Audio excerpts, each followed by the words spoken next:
Hello Food Box family, my name is Bianca and today we're going to go over what we got in our food box bag and make a really delicious recipe. Let's get started. So let's pull out our nutrition info and our recipes as usual. Set that aside. So we have some curly kale, some scallions or green onions. Awesome. All right, we got some parsnips today. So parsnips are like a root veggie. You can put them in soup like you would a carrot. You could roast them, also really tasty. We got some onions, some crimson crisp red apples. Some red potatoes today. We got some acorn winter squash. So we have a lot of different squashes right now. You may have chosen a delicata or a honey nut, maybe even a pumpkin. And then our last item, sort of our star of our show, our Romanesca. So really awesome looking veggie right there. You can slice this up, you can roast it, you can roast it whole, you can slice it thin and eat it raw, you can add it to salads. It's really versatile. It's in like the broccoli cauliflower family. All right, let's go ahead and get started on our recipe today. So today we're making curried squash and potatoes. Really tasty fall recipe, and we're going to use ingredients that we got in our bag today. So let's go over what we're going to use. We have our acorn squash. You guys can use any winter squash that you got or that you prefer. So the honey nut, the delicata, butternut, pumpkin's really tasty in this recipe. We have our onion, and then a couple of our red potatoes. And then what we're going to add additionally is some peas. You all can choose to add raisins to this recipe if you prefer. Today I'm going to add some frozen peas. A little bit of vegetable oil, salt, pepper, and our spice this week is going to be curry powder. Alright, as usual, I have my electric skillet right here that I've got plugged in. I'm going to turn on to medium, and I'm going to add about 2 tablespoons or so of my vegetable oil right to the pan. And while that's heating up, let's go ahead and chop up our onion. So I'm using 1 onion that you guys received in your bags this week. If you prefer to use a sweeter onion, you can go with something like a shallot, a red onion. You could even use a leek. So I am going to go ahead and peel it. I've already washed it. I've washed the outside of it, right, because my knife is passing through. I'm going to peel out the onion, and then today I'm going to make slices. So turning it kind of horizontally using my claw and making some thin slices. You guys can choose to dice this if you'd like. You can mince your onion if you're not a huge onion fan. You don't want big pieces. It's really nice sliced in this recipe.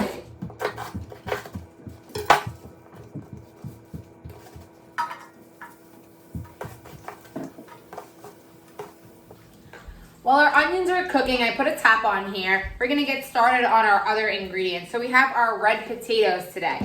So what I'm gonna do for my red potatoes is I've washed them. I'm gonna cut off a little bit off either side, just so that I have a flat surface to work with.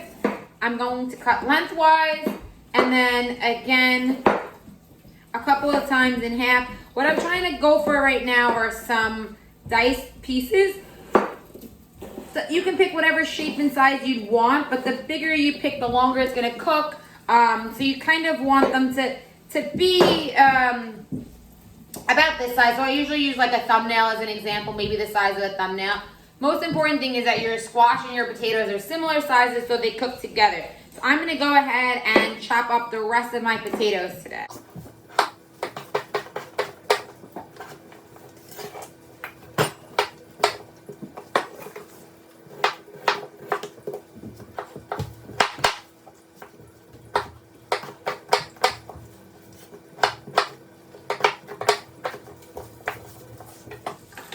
My potatoes are all diced up. We're going to go ahead and add those right into our pan with our onions. Our onions have started to turn a little bit brown and caramelize, and we're going to give that one stir.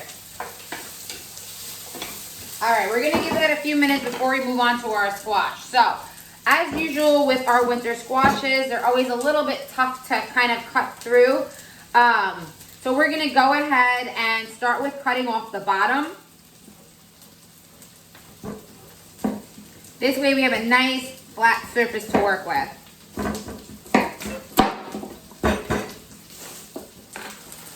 So once we have a nice flat surface, we're gonna go ahead and cut our acorn squash in half. The inside's got these great seeds in it, like our usual winter squashes look like.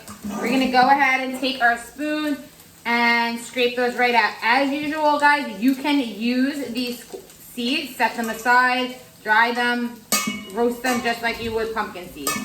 All right, so what I'm gonna do with my acorn squash is that the skin's kind of tough. I'm going to peel it. I'm gonna take a peeler and I'm just gonna peel away.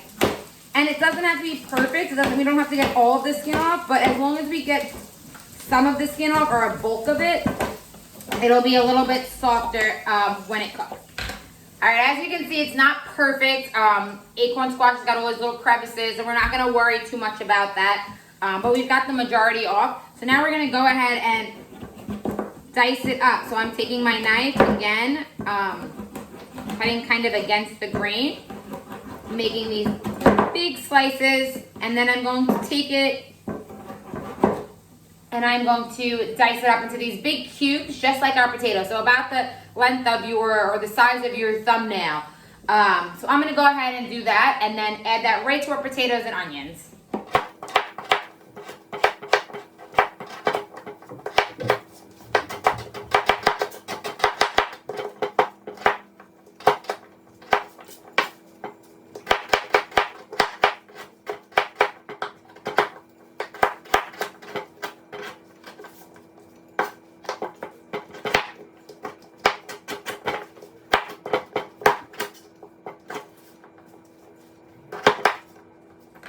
Our acorn squash is all diced up. We're gonna add that right to our pan with our potatoes and onions.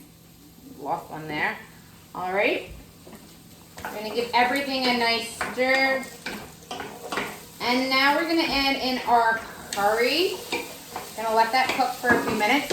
We're gonna go ahead and add in our curry powder. Guys, I challenge you all to be a little bit brave. So if you don't normally use curry powder, I would love for you to try something different. This is how we really get creative and sort of go outside of our comfort zone with our food, and we find things that we possibly didn't know that we loved before. We're gonna go ahead and add a few shakes of the curry. If you're trying this for the first time, maybe use a little bit less, and this way you can find out whether or not you like it.